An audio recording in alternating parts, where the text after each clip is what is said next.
Thank you very much. Good morning, everyone. Welcome to the discussion on how to improve efficiencies and operational excellence via the connected data and case management. Here we have a great panel of experts who have done this, been through this multiple times. And among us, we have Steve Moran, who is the founder CEO of Senior Living Foresight. And I request him to come over and kick us off with the discussion. He'll be moderating the discussion for us today through the entire panel. Steve. Hi guys. It's good to be here. I love going to conferences. I've run into great friends and had great conversations in just a little bit of time I've been here. The thing I'd like to do is I'd like to start by doing just a quick introduction of the panelists today, and then we're going to get into the discussion. Partly because I always hate it when somebody else does my description. I'm going to ask each panelist to give us just 2 sentences. I run Senior Living Foresight. We're a media platform that is completely focused on making the lives of people who live and work in senior living better through producing thought leadership content. Thank you. My name is Venkat Paidumari. I lead the OwlHealth&Care technologies, ushering in the digital transformation for all of senior living and long-term care providers. I'm Neil Dice. I work as part of OwlHealth&Care and focus more on the business intelligence and analytics side of things. Hi, Parker. I'm Judy Collette Miller. I'm the one of the directors of business development on Parker's strategy team. I focus on strategic technology initiatives and help to drive solutions to support home and community-based services, primarily external to Parker. Good morning all. Jim DeLappa, Chief Information Officer of Parker Health Group. Hi, good morning. My name is Kayla Rika and I'm the informatics nurse for Parker.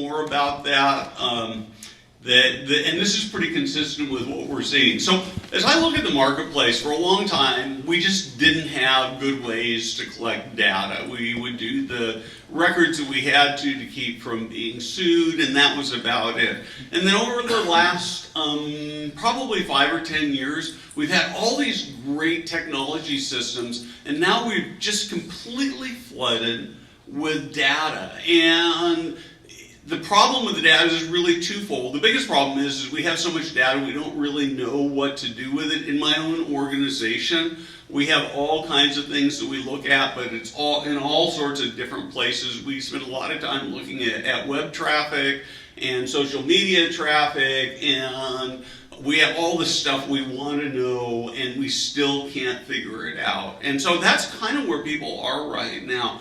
And so we're at this great opportunity to be able to take this data, integrate it from different parts of a senior living organization, and then say, how are we doing? What does it mean? How can we be more efficient? How can we serve our residents better?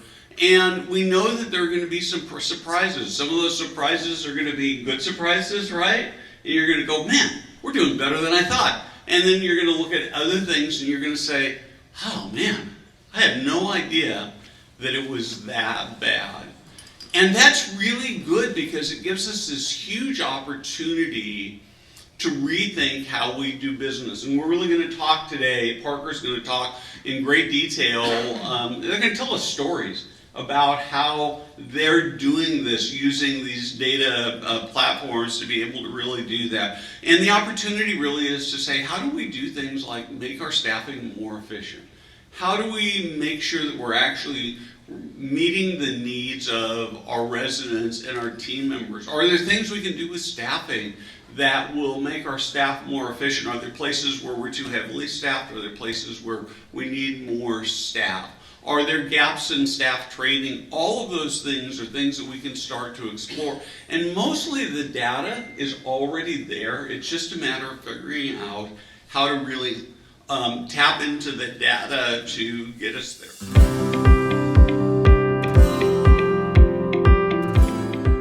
So Parker, excuse me, a healthcare provider in central New Jersey. We have skilled nursing homes, post-acute care, assisted living. We support services in senior housing developments. We have a Parker Navigator program, which is home health care. We provide rehabilitation, health and wellness, daycare, wide breadth of services provided at Parker. We have over 300 volunteers, 850 plus employees, 3,000 plus registry members, and 5,800 plus people served, and that number is growing every day as we expand our home and community-based services, and that's where the market is going. So why don't you just hold on to the microphone? I've got a big, loud voice. I don't think you guys can hear me, right? Yeah. You're probably thinking you're shouting. Don't talk so loud. So first off, I want to say I'm a huge Parker fan. Denise Boudreau and I, several years ago, did a year-long leadership program that Parker participated in that was really, really amazing. And so we're just, huge fans of what you're doing.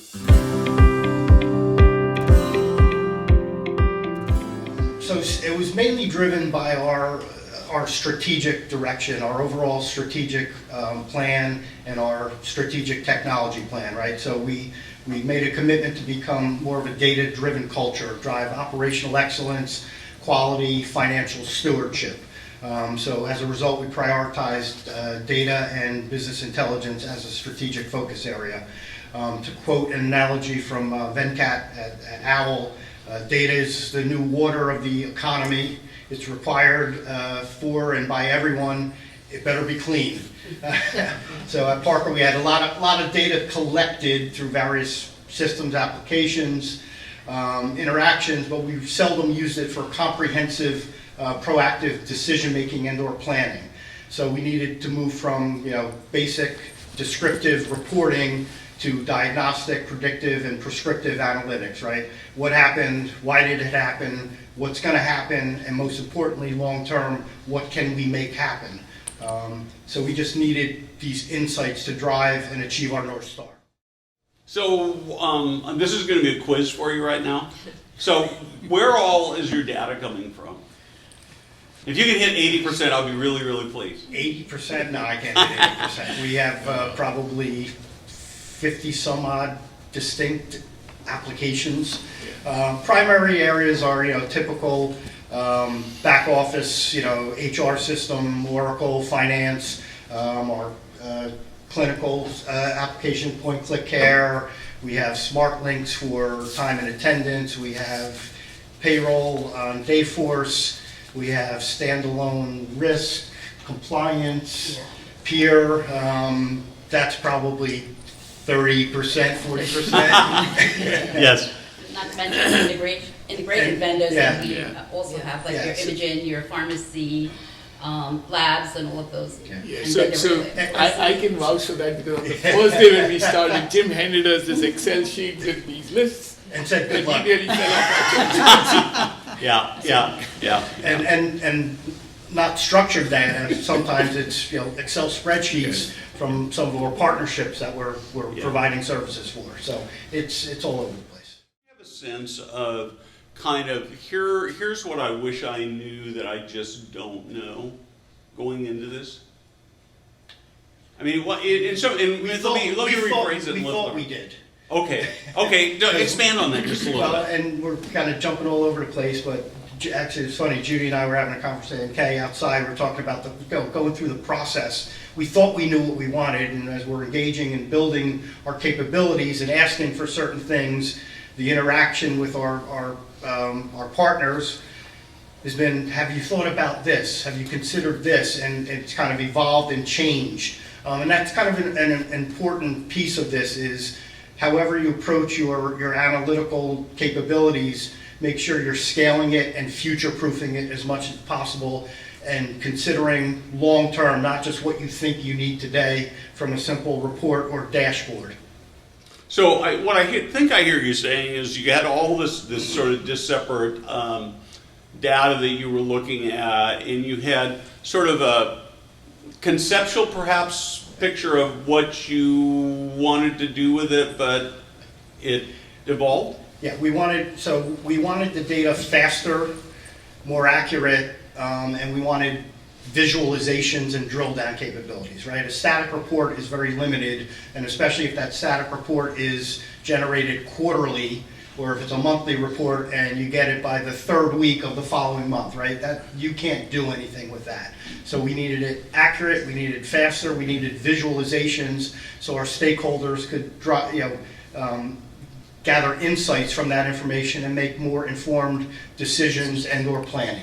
Anything to add? I was going to say, I think the word's actionable, right? That's a pretty big voice too. And actionable, we'll get into this later, but actionable for us at the organizational level, but then actionable down through the system, depending on what people are doing with the data. So that means different things to different people and different staff levels. Yeah, different stakeholder groups, Yep. different.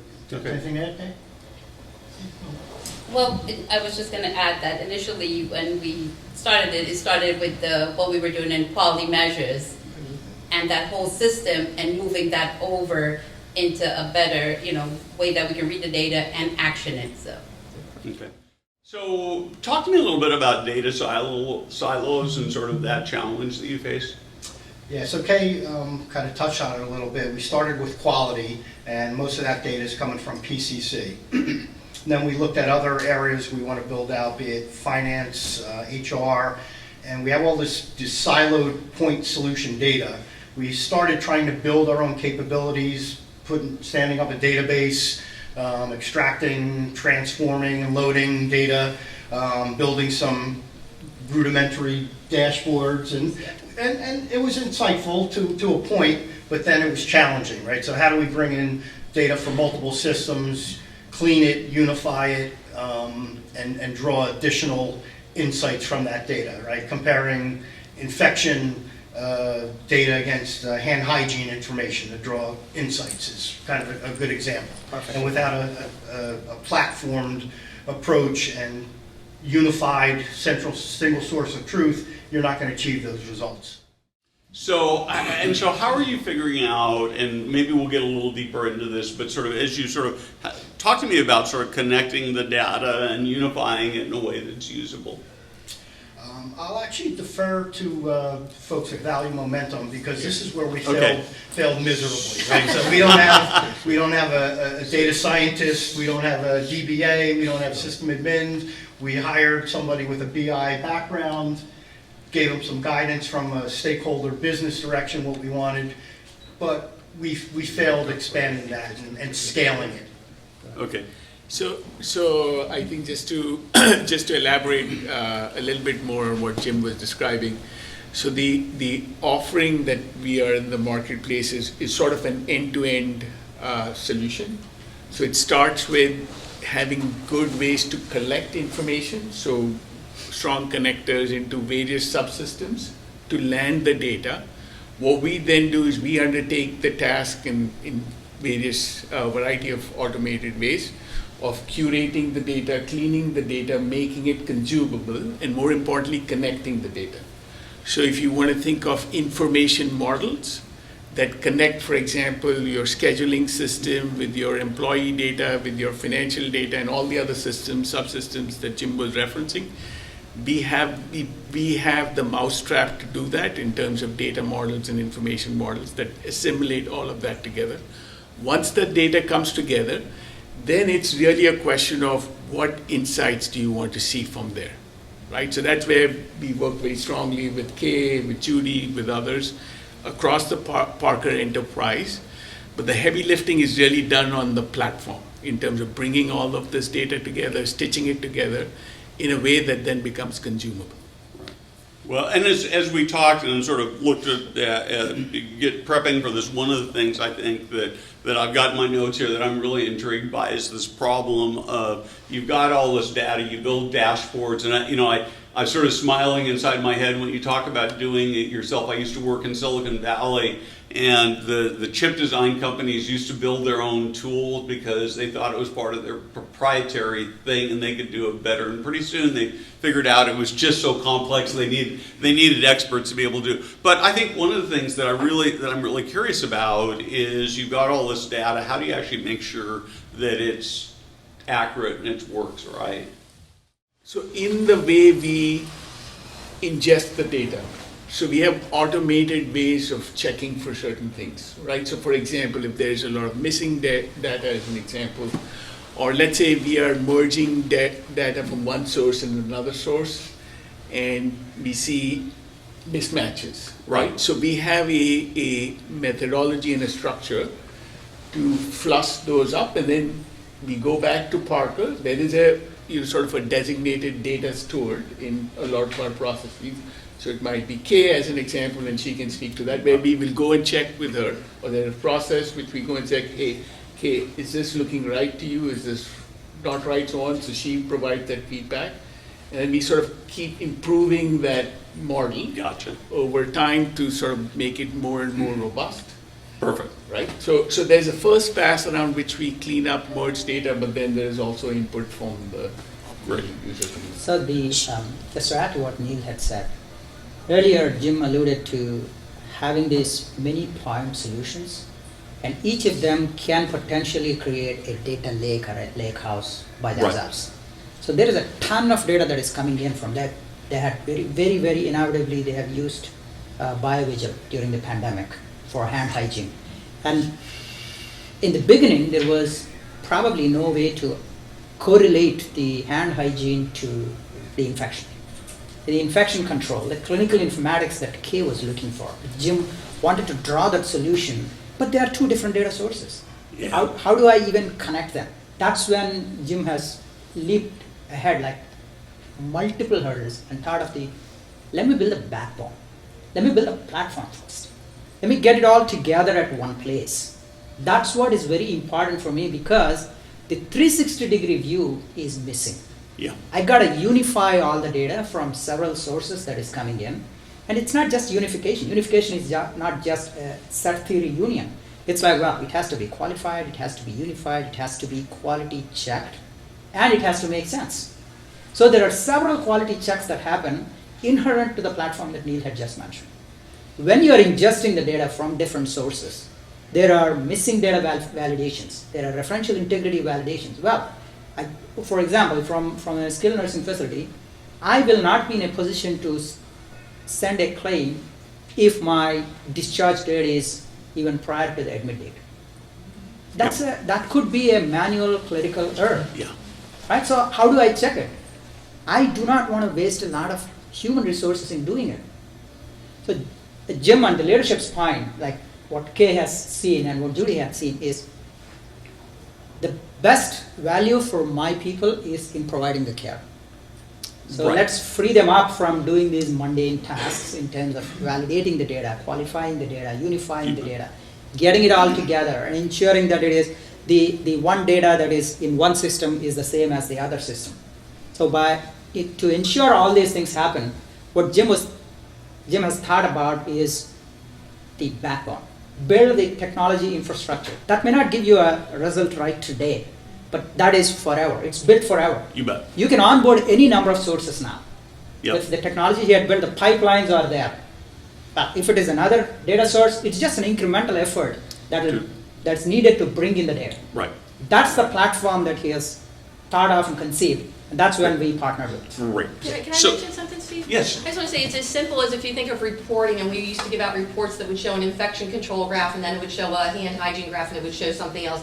And then clinically, we would make inferences, and Kay, you can speak this better, inferences as assumptions that you think are right. You're saying, well, this looks this way, and this looks that way, and I think that's what's happening.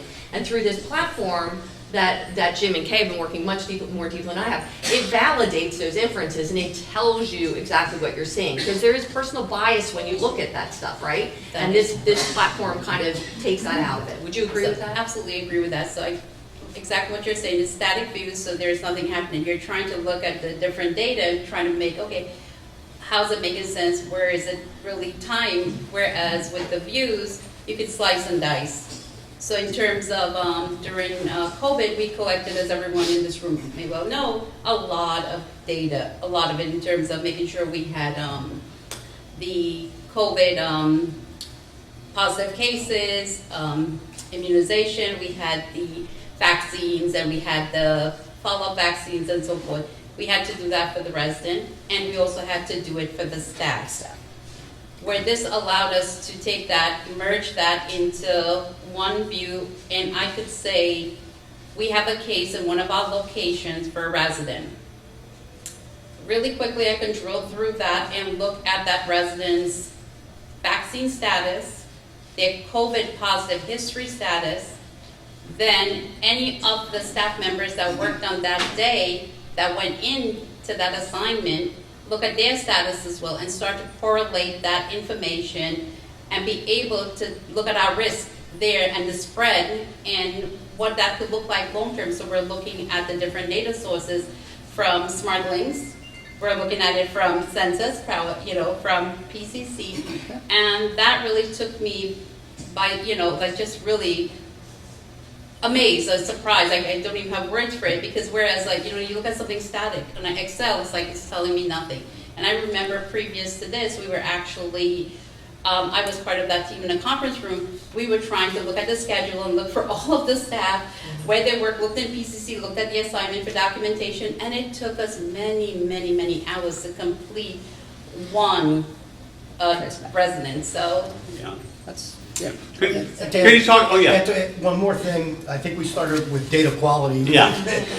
Went around a little bit, excuse me. It's been enlightening through the process, right? So we've tested and QA'd as we're building this platform and the dashboards. It's share a little bit of dirty laundry. Our documentation wasn't always as accurate as we thought it was.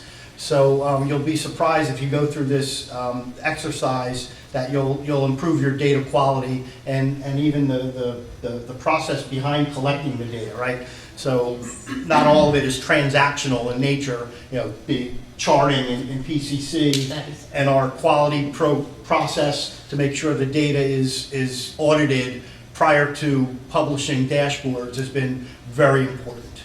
Yeah. And insightful. Yeah. it was very manual. We were having the managers basically look at data from the front end and then manually type that into the Excel where we saved it in the SharePoint. So we're not validating what they're putting in, we're just reading it, and then from there, I'll push it into some graphs, and that was our data. Where now we are looking at the actual data source. And we found, as Jim said, some inaccuracies, and we learned a lot about our data and how much more data was available. Yeah. So I just make one point on the example that Kay was giving, back to your earlier question, Steve, about data silos and stitching. So in what she just described, you can see sort of the bringing together of resident information, let's say PCC, staff scheduling information, figuring out who was there at that particular shift. And then when she said room entry exit, that is really IoT data that is triggering, sensor level data that is triggering recording of that information, right? So stitching all of this together is sort of where we think the real benefit of the platform is. And that's what gets you to those sort of better and better business insights or intelligence that can. And then how you use it is obviously, sort of Kay has the subject matter expertise. We rely on her expertise to drive that thinking and how to show that information. Judy was alluding earlier to one very specific point: actionable intelligence. It's not just the data. Getting it together. That's the platform thinking that Jim and every leader had put behind getting the data into your platform. I mean, I know the question that you had in the back of your mind is more like, why the platform? What are the decision-making capabilities that you're seeing that have improved through the organization? Yeah. So if I'm trying to get myself back on track on my outline here, but If I may just initiate that thought from the previous question as to how do you get to the actionable intelligence? So to get to the actionable intelligence, we are thinking of connecting the data how do you connect the data intelligently and get it qualified, verified for its veracity, and ensure that you have it unified. So again, getting to a resident's or a staff member's COVID profiling and ensuring that the contact tracing is appropriately done to get to the infection rate or infection control, or to ensure that the spread is minimized. That is the 360-degree view of any one entity, be it a resident or a staff member, or I mean, in this case it's probably a resident and staff member, but in many cases it's multifold. If it is a facility, it's a facility 360. If it is a community service, it's the participant 360. If it is a resident physician or a visiting physician, it's a physician 360. How are we treating all that? How do you get there? That centralized data, the connectedness to deliver the actionable intelligence is the thought behind that platform. Can you talk to me a little bit about just sort of some of the benefits that you've seen since you have started this? Judy can answer. Jim? Oh, Yes. I think overall we're becoming a more data-driven culture, which is kind of what we've started out trying to achieve, right? That was one of the main objectives, just not thinking of data to drive decisions and planning. So now that we have the visualizations, more accurate data, data merged from disparate systems, it's informing our decision making and facilitating and accelerating decision making and planning. And Kay and Judy are going to talk about some use cases that are will highlight some of the benefits we've seen, but we're more proactive. Our CFO couldn't be at this session, but he provided a quote along these lines.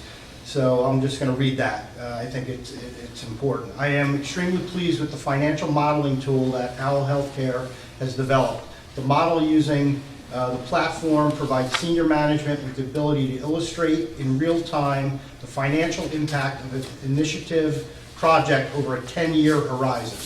The model includes multiple views, business line, by home, by program, etc., of the variance to a projected base of a particular initiative.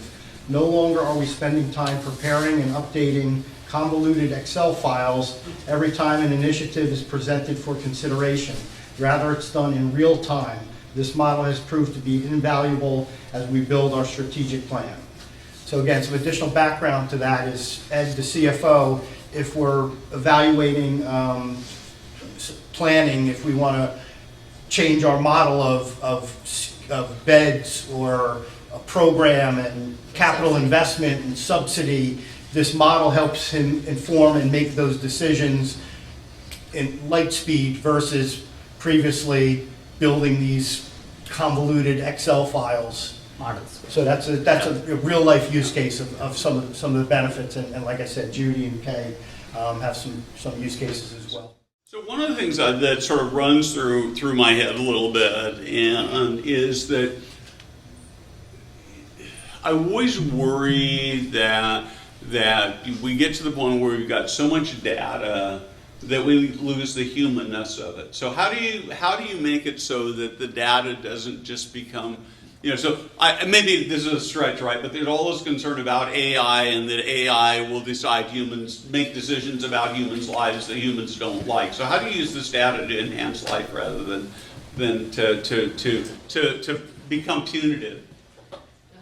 So I will take that one. I know I'm running on this a little bit, but I think it's really an important question. That's very important. And you're absolutely right. We have a lot of data, a whole lot of it. And I think we, as an organization, tend to say, wow, there's a lot, we want everything. And I'll give you one example. Recently, there was a request from leadership for data. And there's a project and what kind of data. So we want everything, and there was a long laundry list of all the things, and here we look at it and then analyze it and look at the project and then figure out what we really need.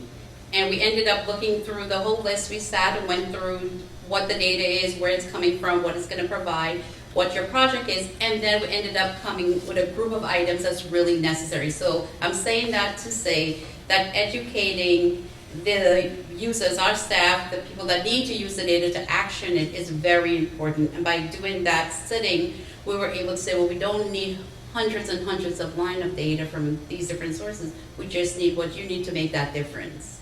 So I really like that, because what you're really saying is that by using a platform like this, you've actually been able to simplify, because part of the problem is getting a lot of data that it doesn't actually mean anything. Well, it right? lets you focus. Yeah. I'll interrupt here. It lets you focus because what will happen with one of our external partners, so sorry, we're using a data platform, and what it tells us certain things at an organizational level, but it'll tell them what residents need the most help, right? It's not that you're ignoring the 80%, but you now know that the 20% and specifically what they need. So I think it really really allows the resident, or the staff, more opportunities to focus where they need to focus. 100% agree with you, Judy. I think with us, and I'll speak specifically to the quality measures dashboard that we have worked together and created, we look at specific quality measures that we want to look at, and look at the compliance as well of that. So I'll go into an example which is probably very sensitive to a lot of folks, psychotropics.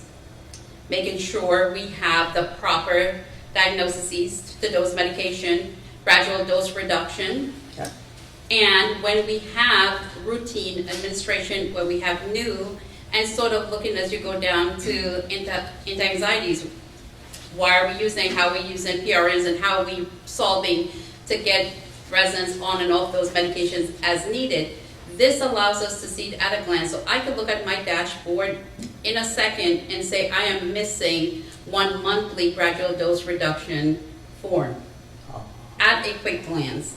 I can also look at all the diagnoses and make sure that they're appropriate for that medication and analyze it like at a glance. Other ways we look at it as well is and I know you guys learned a lot about urinary tract infections. And I know you're going to laugh about this, Neil. I think I said to Neil many times, I said, if he had a urinary tract infection coming down the pipe, he'll know about it, because we've been talking about it for so long. Not the truth. And one of the views that we decided as an organization was important to us was to learn about how many UAs are being sent out at each location. And why are we sending them out if they had no growth, and what was the reason? We analyzed that, and on a quarterly basis, we have ID take a look at it, and we have to answer those questions as well, and then we educate based on that. It's good for our antibiotic stewardship programs. So for us, we really get a lot of use in this particular quality measure dashboard that we created. Even the same for falls.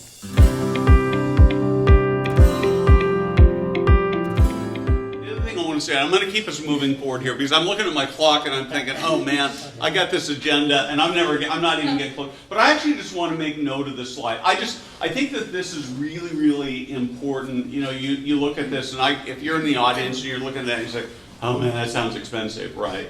But what I think, and of course, we're not going to do a real deep dive on economics here because it's so individualized per organization. But I think what I'm hearing you say is this is actually saving you money. I'll let Venkat address this slide, but to set him up, if we looked at the initial approach we took, building it internally, standing up individual databases, building individual dashboards, not connected data, to bring in the expertise required, it would have cost us a lot more than just moving to the platform approach, where that's all provided cloud native. All the back-end services is provided, and I'll let Venkat talk to this slide a little bit more. But if we have to, but the platform has saved us a lot of money and time, right? So and that's really what one of the factors moving us to the platform was the pace of development, the scale, and the scope. We wouldn't have gotten to where we are today if we were building this piecemeal internally. Right. Perfect, yeah. So just, if we have to speak just to these numbers, the way it's compared is, if you were to take, in the beginning, Jim had alluded to 50 plus different sources. If you were to build a pipeline each, think about it, each data source has at least 200, 300 data elements. You need all of them built and brought into a warehouse or a lake house that a database that Jim is talking about. That in itself is a Herculean task. That's the heavy lift. And doing it for all of them, forget it. Instead, the moment he thought about the platform, what probably must have come to his mind is necessarily this. What is my effort in doing this heavy lift? So building these pipelines and data sources, that's what is very important for me. So if you have 100 data sources, the ROI may be much faster. If you have only 30, that may be a little slower. Right. Instead of 9 months, you may get it over a year and a half. But there is that value. And the reduction in time and effort that it takes is tremendous. That will save a lot of time in particularly the implementation hours. The implementation of one intelligence dashboard is what it takes the same amount for all of them. So instead, now what we are doing, we centralize this data, we have it here, and in fact, personally, my objective is to drive Parker to a self-service BI kind of situation. Right. They would not even need anybody doing any modifications or enhancements here. Yeah. Maybe we are a little far away from that because we still need to figure out several things and consolidate and standardize all the data sources, maybe 3 years, 4 years, 5 years from now. We are there where it does not require Jim's bandwidth or his team's bandwidth to get the business what they need. Business users must be in a position to, well, I need these things and I know the data dictionary here. This is what it means. I know what element I'm picking up. I pick it up, drop in the workspace, app workspace that is provided by OwlHealth. I get my data here, and it is connected. So that peace of mind behind, which says it is all connected because it's all built inherently, that's the most important value that is coming in here. And when we get it into the maintenance mode, instead of going after this is a little more into finance. Instead of getting to IT budgets asking for capital expenses, like, well, I need so much for this project to stand it up. Instead of that, it's all in one place, so I just need to maintain it. It's more of an OpEx. Yep. So it's more like, well, I'm not budgeting dollars for standing it up. I'm budgeting dollars to run it and more get the detail and get the value out of it. Right. That's the important thing, benefit that I think the other part of it is that going forward, if it gives you better data, it means you talk about already that chore of looking at, here we are, UTIs again, and having to manually go through that stuff versus an automated process. And you start asking yourself, what does that save in terms of staffing costs? What does that save in terms of liabilities? How does that help you keep residents from hospital stays that become expensive to the community? So thoughts on? So I can take a step back and go to your previous question, which is AI and human. That's where the UTI Can I get, before we go there, Sure. can I answer that Yes. question? Please. I think it lets people, this is so simplistic, like we all know this, it lets people use their time for what they want to be using their time for, and that Absolutely. resident Yes. care and that person-centered care. That's what it lets you do. You're not sitting in and I can see all of us going, yeah, that's what we want to do. And I think that's super important. I think we all know that, but I just wanted to reiterate it. Well, that's exactly what we got out of it because all of the managers and the other leaders, the clinical leaders in the home were the one that was dedicating the time to put this data together for us every month. It was like 40 hours per nurse manager. Nurse managers, right, so now Per shift. they're working on intervention and care planning. Per shift. And Yes, they're, yes, they're, yes, they're yes. with, they're with That's our the residents hours. now. Yeah. They're not Yeah. sitting at a desk. Yeah. I think entering that's, I spreadsheets. think that's huge. That to me is the big win. I have a friend who plays your role in another not-for-profit who's made a commitment to his board to save $1 million a year by using technology, and this kind of thing is a big part of that. So Absolutely. that's really big. I'm sure that leads to staff satisfaction too, right? Absolutely. I mean, that's what people And want to do. came in a time when we didn't even recognize, when we started this, it was COVID, and we needed all, everyone was called to action that had a license, so Yeah. they needed all, all the nurses on board to do other things to provide care to the residents. In the background, we were able to run these data and still continue to measure, the quality and where things were going right and wrong, how we can use it to make change. Yeah. So definitely we saved a lot with the staffing. I just want to touch upon the AI and human part as Uh-huh. well. And sorry, again, we're going back to the UTIs. Yep, that's all right. You guys are So, the expert now. One of the, it's not in use yet at Parker, but what I can easily think of is,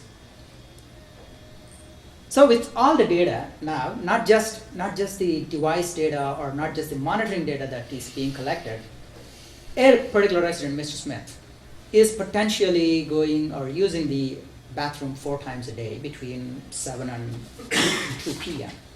And if there comes a sudden spike in the usage, and if that is seen and noticed as an aberration by Kay and her team, then they see, oh, there is like, this person is using, Mr. Smith is using it more often than he used to in the last 6 months. So that's the artificial intelligence and the deep learning that the model can get it, for which the data is required.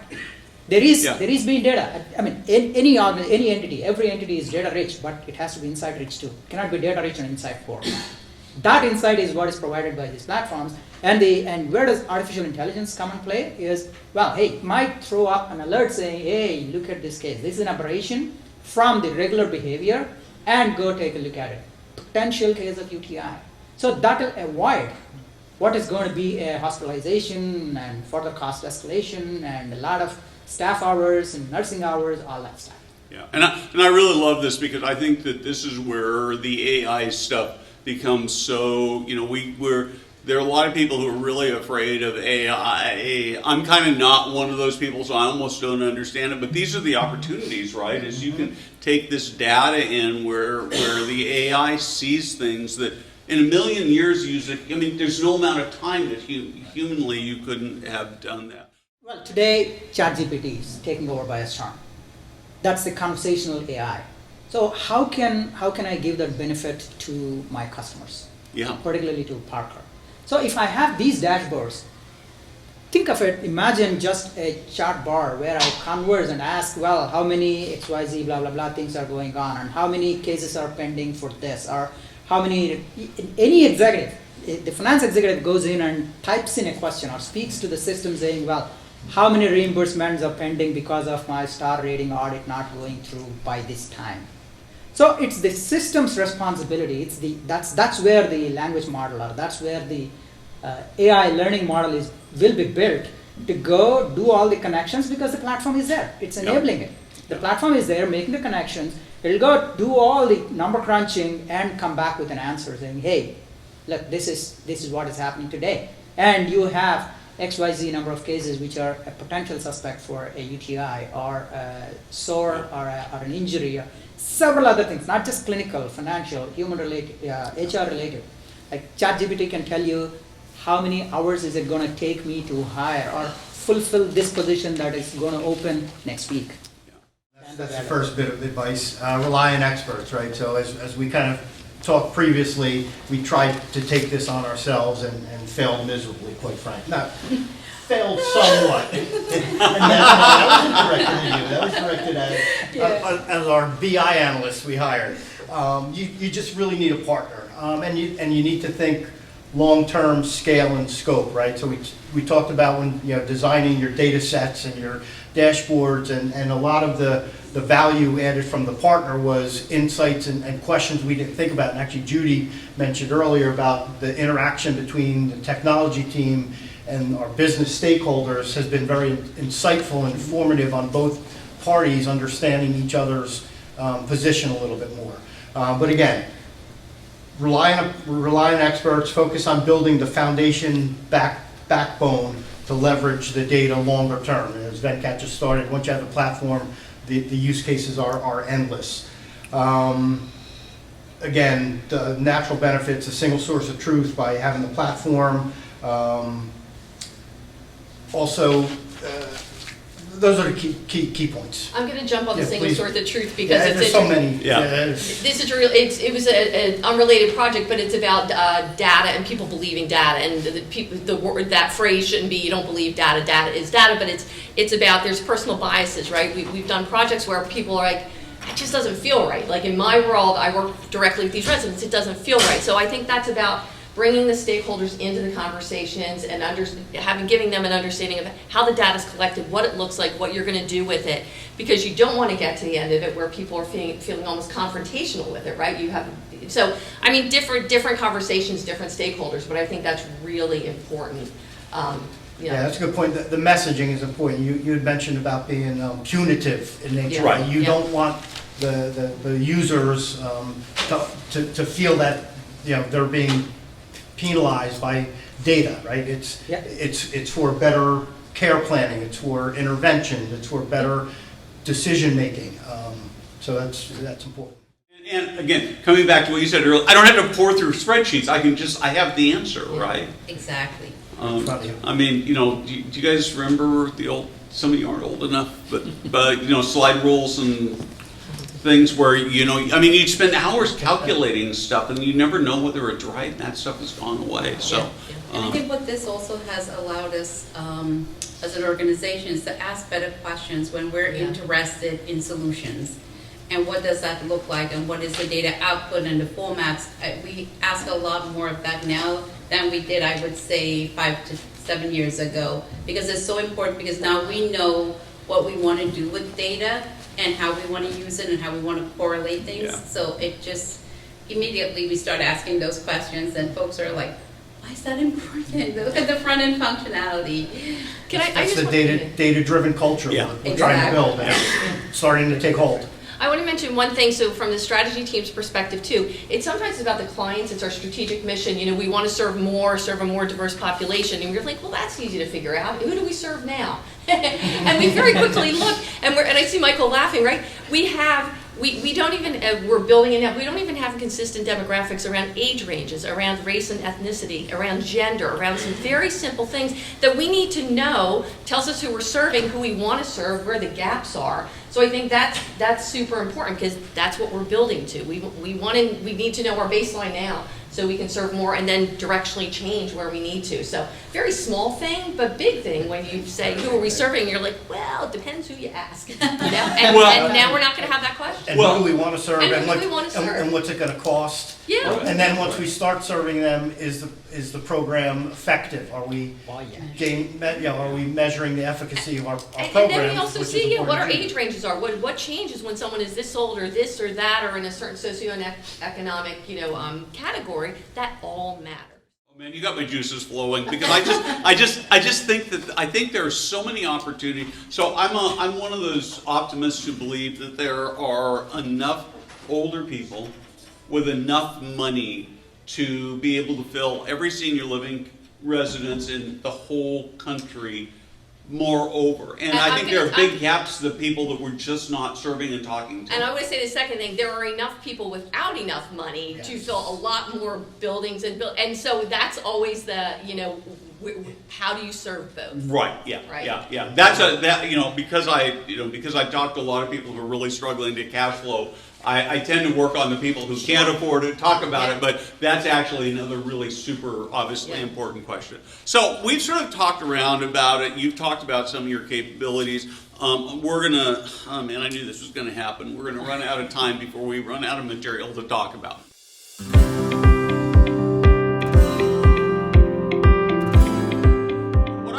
I want to be fair to you guys, and actually I'd like to talk a little bit about Owl Health, kind of your passion for this data thing and your passion for making a difference in senior living. Yeah, sure. Thank you. All right, about OwlHealth&Care. We've been in business for more than 20 years, doing the same. We are providing these solutions and ushering in the digital transformation in much more easier ways than it appears to be, because digital transformation, or data analytics, or case management, or process automation, they should not drive people away from adopting technology. Particularly the senior living facilities where cash-strapped and they are capital intensive. The objective of OwlHealth&Care is to ensure that we bring the technology that is available only for the big techs to everyone. That's the democratization of technology and the solutions that we are striving to. And we are a 6,000 member team that is serving different industries, but we're focused on care, senior living, and long-term care, long-term post-acute care specifically. And doing that, what do we bring to table is, of course, we have spoken a lot about data platforms and how we do it. But it's today's panel is also about driving in efficiencies and gaining that operational excellence through data, connected data, which we already spoke about, and the case management. Case management for us is more of a macro level process automation. It's the ability, as Neil would put it always, the ability to do more with much less. Today's drive is, it's not doing more with less, it's doing much more with much less. How do you accomplish that? That's in our parlance, it's a case and content automation. The automation there, for example, if we take the NACL or the American Healthcare Association survey, 45% of the time by the caregivers is spent in administrative tasks. 45%, unimaginable. Care would love all her team members to be active. In fact, everyone at Parker would love them to be closer to people. That's what Jim, Judy, Kay, everyone alluded to. That's their purpose. That's the fulfilling purpose of why they have. And in fact, I think Judy mentioned about job fulfillment, job satisfaction. That's why they were hired. That's what they wanted to do. So how do they do it? Is this case and content automation. So that's a very, very flagship offering for us, which is like you take anything across the operations, particularly onboarding. There are process automations that can be included. Onboarding a resident, onboarding a staff member. It cannot exist. Yesterday or day before, when we were in one of these sessions, somebody was talking about, well, compare it with a Wawa or a Target. Or one of our other consultants would say, Target, if Target wants to hire someone today, they can hire today, make a decision today. But when we do some of the market data in senior living, one of the sub-processes, one of the tasks take over 70 days to make a hiring decision. We think the talent is going to stay there. We think the task is going to be fulfilled by delaying it by 70 plus days. Absolutely not. But unless we measure it, we will not know where we are. To measure, the data and connection is required.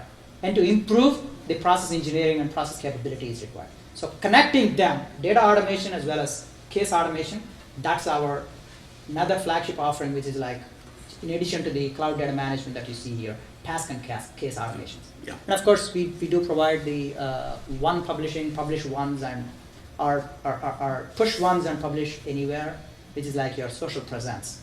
You want to be known, you want to be seen. And when you are seen, again, data in the background and process in the background. If somebody is looking for a senior care facility for his or her parents, they went on to Google and say, well, senior care or memory care around me.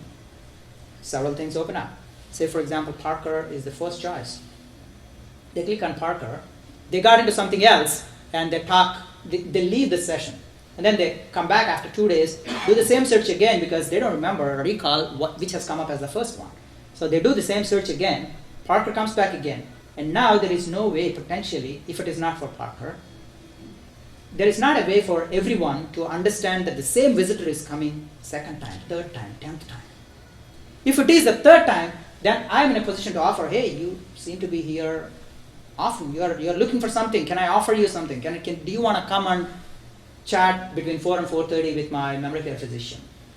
Are you looking for your parents' memory care, some memory care that you're looking for? Or if it is a 10th time, then you may say, well, first month is on me, use this code. So how do you improve your relationships, your operations, and your business? These are our goals. So help all the long-term care providers in the strategic objectives, accomplishing the strategic objectives of improved quality of care at a lower cost, at an optimal cost, and improve the relationships and partnerships. Yeah. For that, we have a whole host of solutions, and I don't want to take a lot more time. And I would call on Neil to say a few words about how we are providing these insights. There are several things that we spoke about here, but at least 4 or 5 different functional areas that are being benefited by the insights and analytics that our platform provides. Yeah. Neil? Yeah. So I think just to piggyback on 1 or 2 elements of what Venkat was talking about when we describe case management and so on. So So if your starting point, and there was a quote from Ed there, the CFO, if your starting point is, hey, can I measure or can I do cost effectiveness measures, right? And that really gets down to the data. Can I see my costs properly? Can I see my operations properly, and so on? If you can do that effectively, there's a description that says what you can measure, you can improve, right? So if you then translate that into, hey, what are the various business processes that can be optimized further, and what can be mundane tasks be taken away, and so on. And that sort of gets you on that productivity curve, right? That's really what we are aiming to do. So data is the backbone, and then build in automation where we can to drive that efficiency. But more importantly, from a value standpoint and what insights you've delivered, I think probably Judy can speak to that with a much powerful example.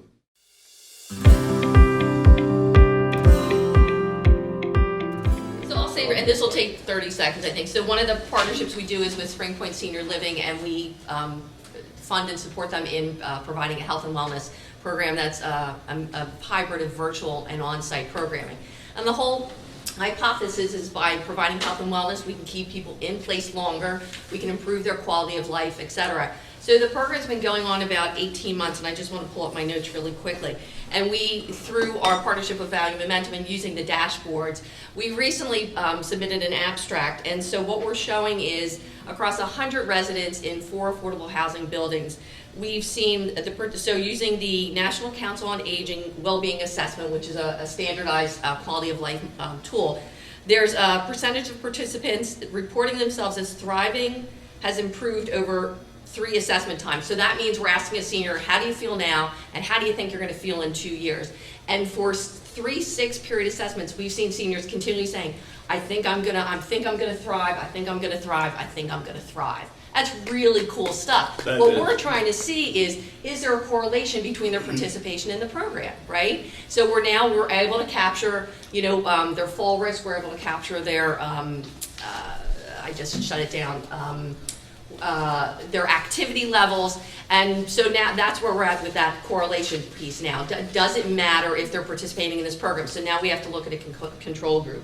But the second thing we have stated is the initial program data shows demonstrated improvement and supports our hypothesis that by providing health and wellness programming, this can keep people in place longer and it can influence or affect those outcomes. We can say that to partners now and say, we think this is what's happening. And one of our next steps is having either a data scientist or someone else validate these. Because now, we don't want to see this just at 4 buildings, we want to see this at all the buildings. And then we want to say, is there a model that could be funded somehow so we can take this outside of Parker, outside of Spring Point and say, this is a really valid thing. And we know there's lots of people doing similar work. So let's talk to them and say, look, we've got these results, this is we know what's happening, what can we do with this moving forward? So to us, that's super exciting. We're watching, we're tracking that information, and we're also validating it against a very similar program that we're doing that has a clinical model. So now we're saying, does it matter if you have a wellness nurse or does it? So now we can answer those questions and make some decisions on how we continue to support and fund these programs.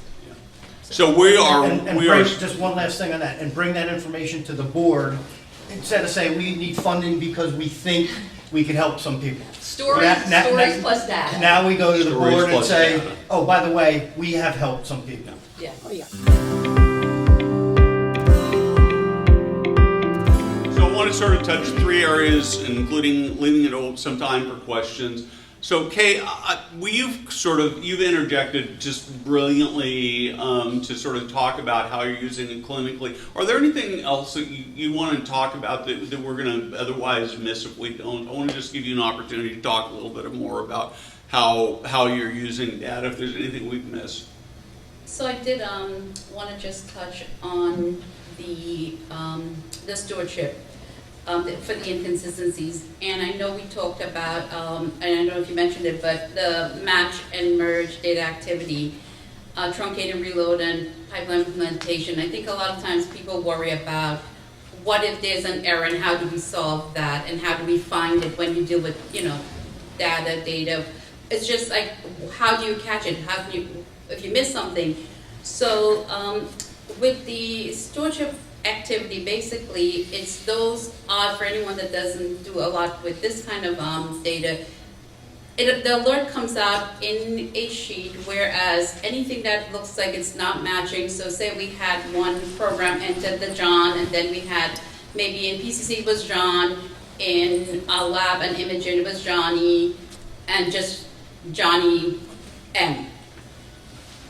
When it doesn't find that it's matching that against the day, their date of birth or their social security, whatever indicators that we put in place, it goes into this special sheet, and from that, the stewardship person like myself or our organization, I go through that and I validate it. So I go into each of those systems and I look at those indicators and try to match that and then merge it again and push it back in to the pool. So the next time the data is looked at again, it's going to eliminate that person. So we're really, really trying to get all the records to match without, as much error as possible. And I think this is great. When I saw that, it was just like really, really comforting to know that there is, like saving grace is a safety net somewhere that's helping, validate this and say, yes, we are firm when we say this is what it is. Great. One follow-up question for you. As you look at this data and you look at, say, the next year or the next 5 years, what are your possibilities? What are the big dreams?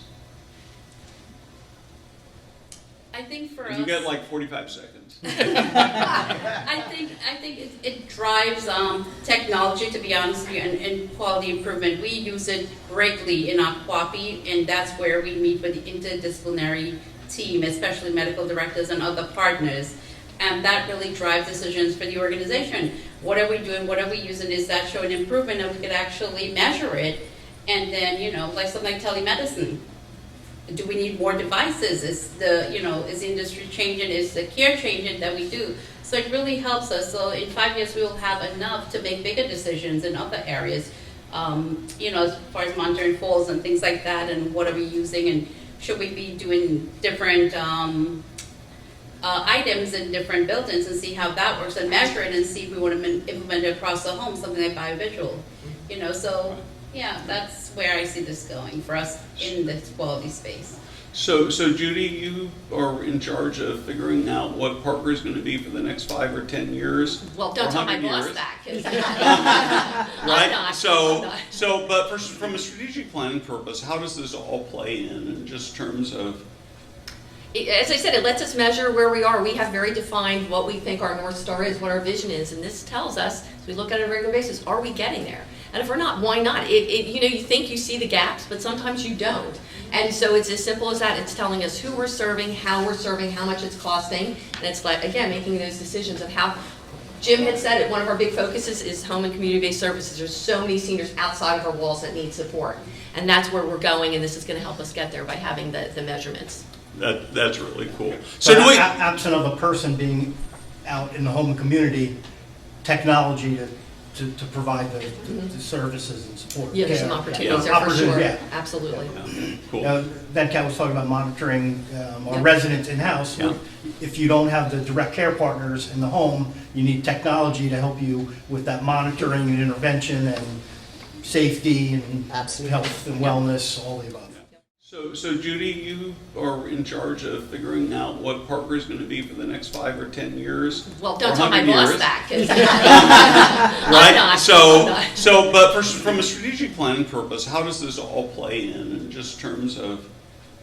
As I said, it lets us measure where we are. We have very defined what we think our North Star is, what our vision is, and this tells us, as we look at it on a regular basis, are we getting there? And if we're not, why not? You think you see the gaps, but sometimes you don't. And so it's as simple as that. It's telling us who we're serving, how much it's costing, and it's like, again, making those decisions of how. Jim had said it, one of our big focuses is home and community-based services. There's so many seniors outside of our walls that need support. And that's where we're going, and this is going to help us get there by having the measurements. That's really cool. So absent of a person being out in the home and community, technology to provide the services and support. Yeah, there's some opportunities there for sure. Yeah. Absolutely. Cool. Then Kat was talking about monitoring our Yeah. residents in-house. Yeah. If you don't have the direct care partners in the home, you need technology to help you with that monitoring and intervention and safety and Absolutely. health and wellness, all the above. Yeah, we could, it'd be really fun. We could probably do a whole nother session on using technology to monitor people in Remote communities monitoring. and in the marketplace community and what you could learn on that. So.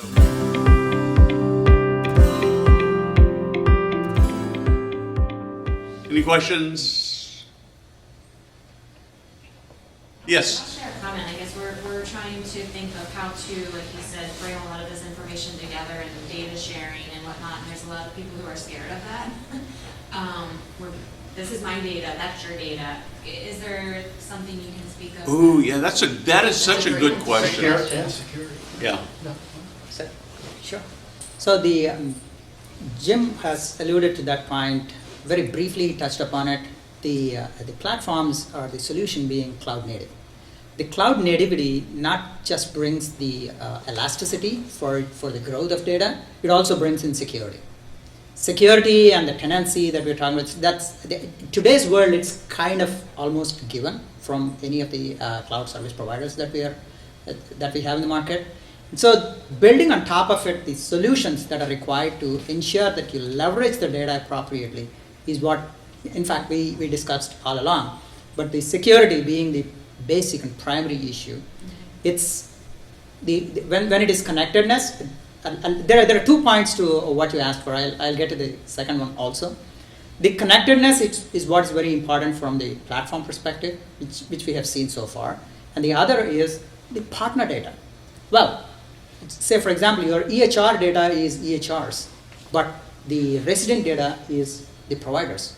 How do you match them, and how do you erase those lines securely? I think that's the second part of the question. So. And Neil or Suren can vouch for it, how we have done it. Jim has provided those data partnership and confidentiality agreements with each of those providers, each of the data providers, and the way we securely transfer on demand or through SFTP or several other mechanisms where we transfer the data securely, and in fact check the data even on entry, not just when we are unifying the data. That's the strength of the platform that we're talking about. And I can say why Jim said start yesterday. Yeah, I didn't mean to that's the interrupt, reason. sorry. I would say from a very basic level, it's usually the provider to provider, and it's those conversations early on of like, what are you going to do with the data and where is it going to go? So we're doing with the affordable housing, what they've done is the data comes in, but it's de-identified. So on their end, if they need to, they can use that key to see which resident is. On our end, we don't see that. And I think that's like, we had to talk that through a couple times of what does it mean, what do we need to see, what don't we need to see. So I think some of that is just understanding who's using the data for what and who owns what piece of the data. Absolutely. Well, and the other thing I heard was that it was more the human side of things. Yeah. This is my area, of expertise, and really, I think the hidden message under that is, are you trying to spy on me and going to use it against me, right? And I think it just takes conversation and time. I don't know. Did you face any of that? I think it was just, again, the questions of what are you going to do with it. And sometimes it was us where we got data that wasn't de-identified, and we're like, are we supposed to be seeing this? Yeah. Right? And sometimes it's clinical. And for me, not having a clinical background, sometimes I'm like, it's not clinical, but it still tells me something, right? So that everything to me almost is HIPAA anymore, right? It's not. Yeah. So that is a really interesting question. I think it's something we think about all the time because every case is different.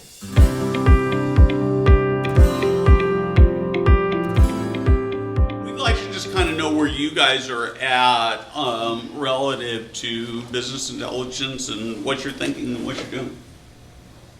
This question should come up if it's not. Yep, it's come up.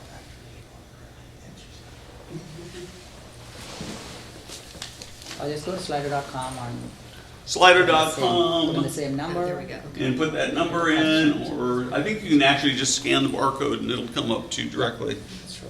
I left my phone over there, so I can't do it.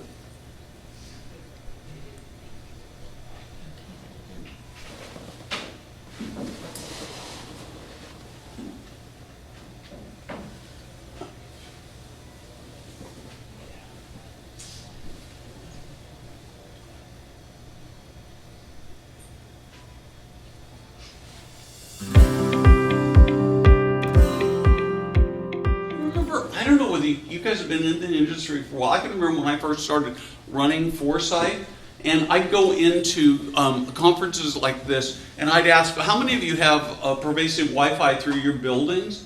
And it wasn't even 50%. And I will tell you, I'm sure that's not true for any of you here, but I still frequently hear from people where they have Wi-Fi and it's terrible. In fact, I talked to somebody just yesterday or the day before who lives in a big CCRC, really high-end CCRC, and he finally gave up on the community internet and bought his own because it wasn't good enough for his purposes. So with that, I think we are right on time. Thank you very much. This is, I just want to say that I think that we are on the cusp. I think that if we were to come back and gather together in probably 5 or 6 years, and we were to say, how many of you are using business intelligence in a robust way like this, that we're going to see 70-80% of organizations who are going to do that. It's going to make a huge difference in the quality of life for residents. It's going to make a huge difference in the quality of life for team members. It's going to make a huge difference for leaders in terms of when they figure out how to pivot as we've got this new generation of us boomers moving in, and we want things, and we pretend to have better bodies, but we're probably all going to be falling apart because we're boomers and we're self-indulgent.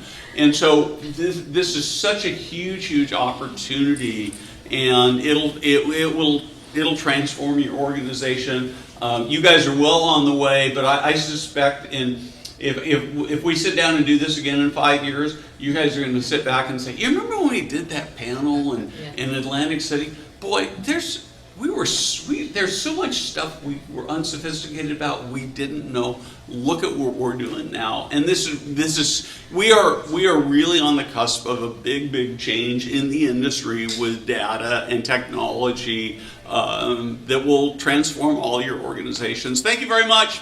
Love to sit around. Thank you. It was fun. Yeah.